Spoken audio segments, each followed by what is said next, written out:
శబరిమల ఆలయం గురించి గత కొన్నాళ్ళుగా సుప్రీంకోర్టులో జరుగుతూనే ఉంది ఆ జడ్జిమెంట్ అనేది. ఇప్పుడు మళ్ళీ సుప్రీంకోర్టు మహిళల ప్రవేశంపై కేంద్రం అనేది సమర్థిస్తూ వస్తుంది. దీని గురించి మీ మాటలో తెలుసుకోవాలనుకుంటున్నాను. యాక్చువల్గా ఇది వాదనలు కొనసాగుతున్నాయి, ఇంకా తీర్పు అయితే రాలా.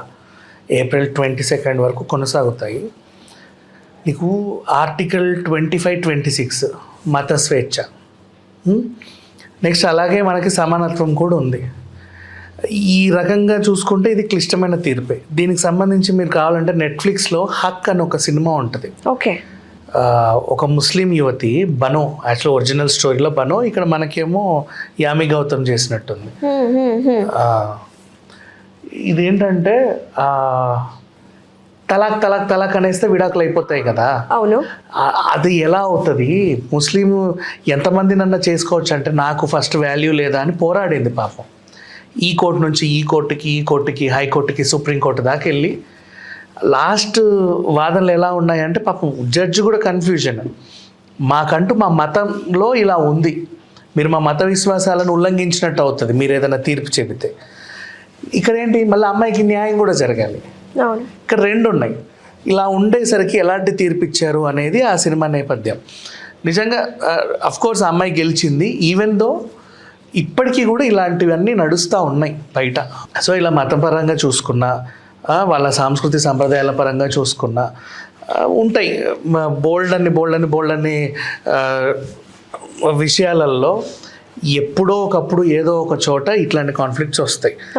దాన్ని మనం కోర్టు ముందు ప్రవేశపెట్టినప్పుడే మనకు అంటే వీళ్ళకంటూ ఇదొస్తుంది అదొస్తుంది అన్న ఉత్సాహం ఉంటుంది, ఆతృత ఉంటుంది, తెలుసుకోవాలన్న ఉంటుంది. But the person who is giving the judgment తన దగ్గర మైండ్లో రెండు ఉంటాయి. నేను ఈ వైపు ఆలోచిస్తే ఈ వీళ్ళని హర్ట్ చేస్తా, ఈ వైపు ఆలోచిస్తే వాళ్ళకి న్యాయం చేయాలి. 9 బెంచ్ జడ్జ్మెంట్ అనేది జరుగుతుంది కదా.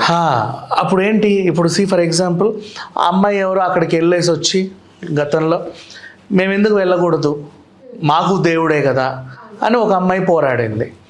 వీళ్ళు ఏంటంటే మా సంప్రదాయాల ప్రకారంగా ఇలాంటిది ఒకటి ఉంటుంది, దీని ద్వారా ఇది మేము ఫాలో అవ్వాలంటే మేము అలౌ చేయట్లేదు కాబట్టి నో అని. ఇది ఒకసారి తిరుమల తిరుపతి ఆలయంలో కూడా ఇట్లాంటి ఒక సంఘటన జరిగినప్పుడు వాళ్ళు ఏం చేశారు అంటే టెంపుల్ని ఆ రోజు శుద్ధి చేసామండి అని ప్రకటించుకున్నారు.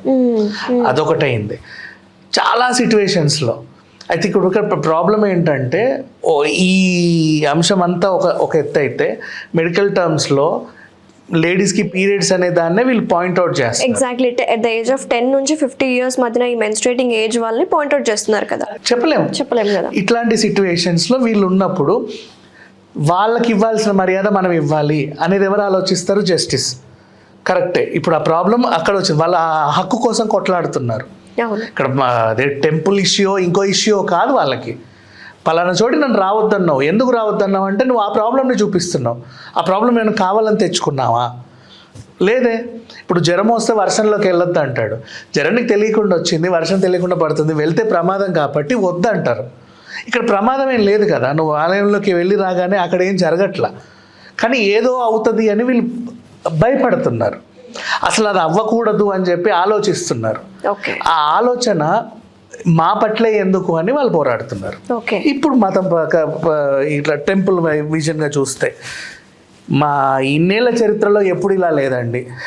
మా పెద్దలు చెప్పారు, వాళ్ళు రాసిన శాసనాలు ఇవి. మేము అప్పటి నుంచి ఫాలో అవుతున్నాం, మేము అప్పటి నుంచి విశ్వాసంగా దాన్ని ముందుకు తీసుకెళ్తున్నాం.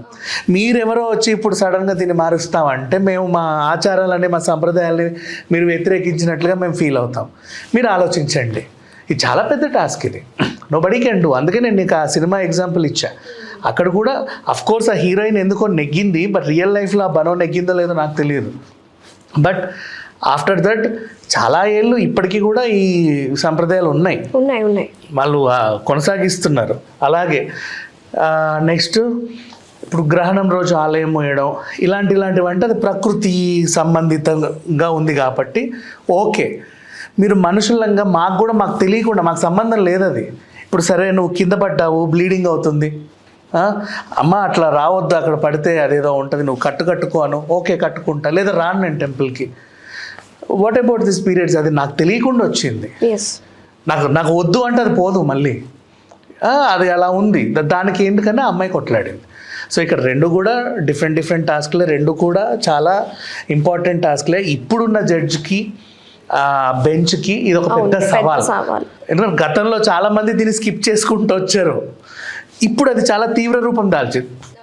వాళ్ళు స్టే విధించినప్పటికీ 20 సెకండ్ లోపు చెప్పండి, చూద్దాం అప్పటి వరకు అప్పుడు కూడా స్టే చేయొచ్చు. ఎందుకంటే ఇది వీళ్ళు కూడా స్కిప్ చేయాలి. ఒక తీర్పు అనేది వీళ్ళు ఇచ్చారు అంటే అదొక పెద్ద సెన్సేషను.